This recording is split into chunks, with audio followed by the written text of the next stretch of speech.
The year is 2026. The already divided United States breaks apart. At first, it looks like a political standoff.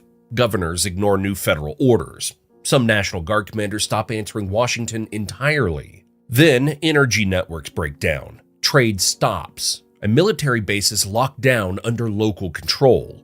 Within weeks, the world's most powerful nation splits in two. Fuel, food, and geography decide who sides with whom. So, how does it end this time?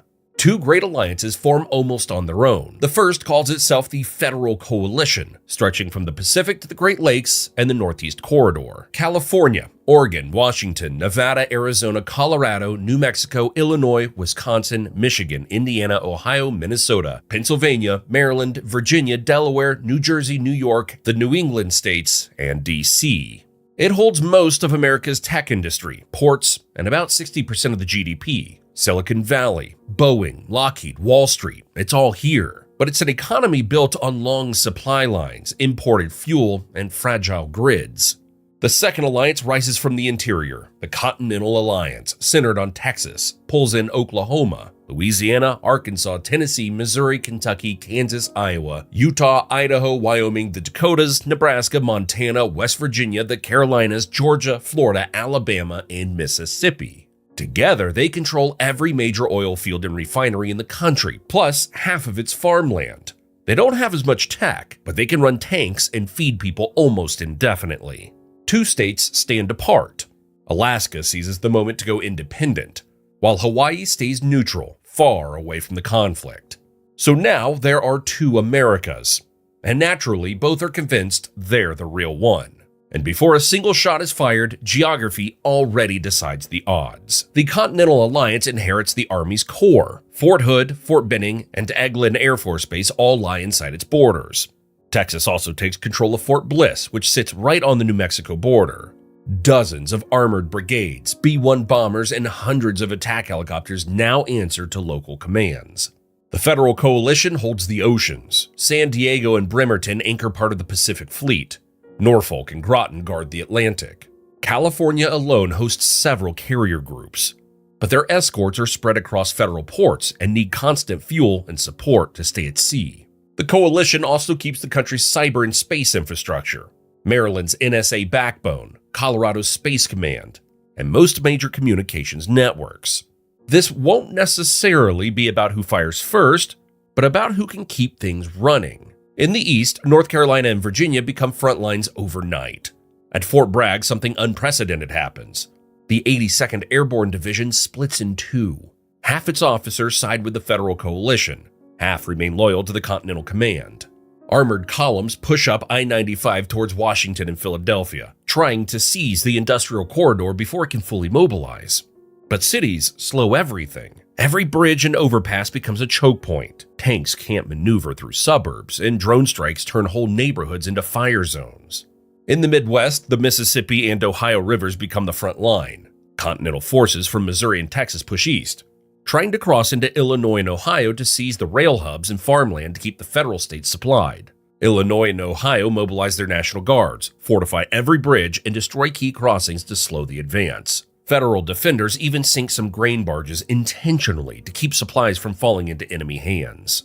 Out west, California sends Marines and mountain troops east to defend the Colorado River, the lifeline that supplies much of the coast's water and power. Hoover Dam becomes a fortress. Losing it would mean blackouts from Los Angeles to San Diego. Continental forces advance from Texas through seized parts of New Mexico and Colorado, linking up with troops from Utah. Their goal? Seize the river corridor and choke off the coast's power. But the mountains turn every mile into a tough fight. However, the real conflict isn't on the front lines. It's in the supply lines. And fuel comes first, obviously. Texas and Louisiana are home to much of America's refining, producing a large share of the nation's gasoline and jet fuel. When those pipelines stopped, the Federal Coalition's aircraft and ships began rationing immediately.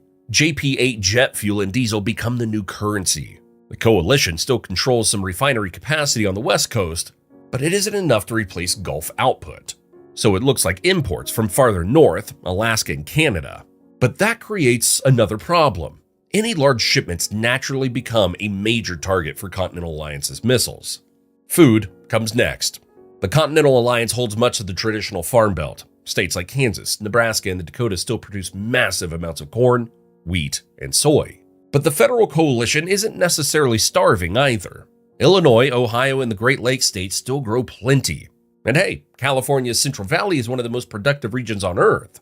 So the problem isn't food itself, it's distribution. With rail lines cut, fuel running low, and key rivers caught in the fighting, getting crops from farms to cities becomes the real challenge. Store shelves go empty, not because there's no food, but because the collapse of logistics. Power comes last. The U.S. grid splits into 3 regional networks: Western, Eastern, and Texas. When the coordination breaks down, large sections of the Northeast lose power.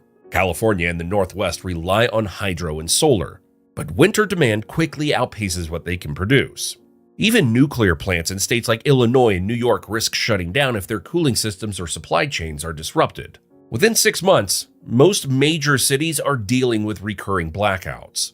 Another big difference from the 19th century is that there is a whole new world online, and that changes too. Fort Meade's Cyber Command stays with the federal coalition, but even the southern tech hubs can count on many private engineers who once worked on Pentagon systems. The first attacks hit hospitals, power grids, and freight networks. When satellites fail, both sides fall back on shortwave radios and whatever fiber networks still work. Within weeks, even the internet splits in two. The federal side runs BlueNet. The continental side builds LoneNet. For the first time, Americans on opposite sides of the same country can't even access the same web, or the same truth. Information becomes the weapon of propaganda, used to recruit new fighters and control what people believe. Another factor that we shouldn't ignore: armed civilians. There are about 400 million guns already in private hands across the country. The Continental Alliance has the clear advantage here. Southern and rural states already have some of the highest gun ownership rates in the country, up to 60 or even 70% in parts of Texas, Alabama, and Montana. That means millions of armed civilians, many with military or hunting experience, ready to form local militias or defend their towns. The federal coalition has fewer weapons in private hands. Urban states like New York, New Jersey, and California average closer to 15 to 25% ownership. But even that still adds up to millions of armed civilians. Obviously, organizing those people and giving them at least basic training is another major task.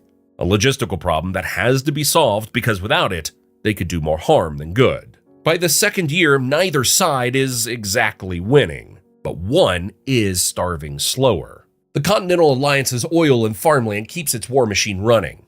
In simple terms, tanks are still rolling and planes are still flying. Cities keep running too, but only under tight rationing. The federal coalition has the technology, but not the fuel or materials to keep it all running. Power grids strain and blackouts roll through Chicago and Boston.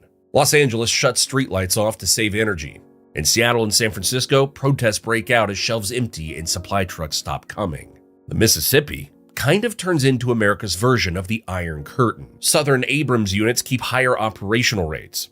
Half of those in the north sit cold for lack of fuel. And cold months make the whole situation only worse. By late 2028, both sides are running out of spare parts. Broken tanks are taken apart to repair others. Grounded aircraft are stripped for electronics. Repair crews and machinists are now more valuable than soldiers.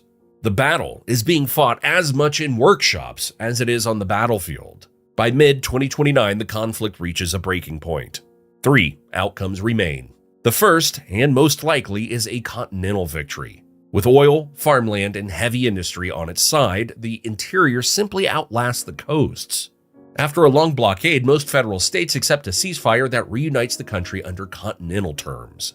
A new capital rises inland, likely Dallas. The second possibility is a federal recovery. If the northern and western states hold long enough to reopen trade through Canada or the Pacific, they could recover. A coordinated cyber attack hits southern grid operators and pipeline networks, cutting power across the Gulf Coast. Refineries from Houston to Baton Rouge, responsible for nearly half of America's fuel, go dark. Within weeks, Continental Army starts running dry.